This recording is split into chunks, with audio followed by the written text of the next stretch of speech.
জিলহজের 10 তারিখ কুরবানি, আবার মুহররমে 10 তারিখ কুরবানি, জিলহজের 10 তারিখ কুরবানি দিয়েছে ইব্রাহিম আলাইহিস সালাম।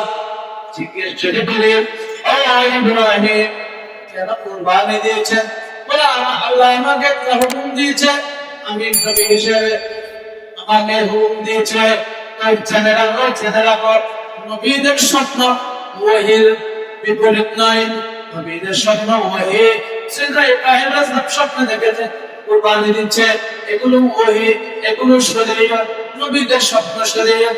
ও ইব্রাহিম, আপনি কেন কুরবানি দিয়েছেন? বলে, আল্লাহ আমাকে হুকুম দিয়েছে, আমি যদি আল্লাহর হুকুম পালন না করি আমি বাঁচতে পারবো না।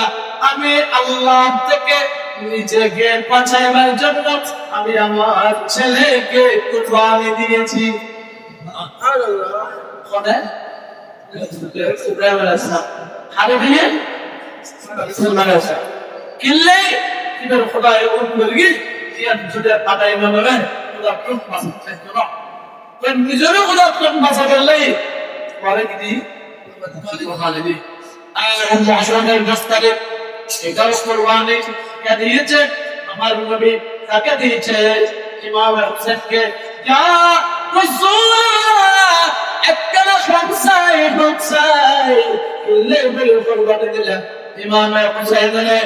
আমি নবী জবাব দিব, সবাইকে কালে পয়লে হালা হইব উম্মত ইব্রাহিম কুরবানি দিয়ে নিজের বাসায় ফেললাই, আর আই নবী কুরবানি দিয়ে আই নবীর উম্মত বাসায় ফেললাই।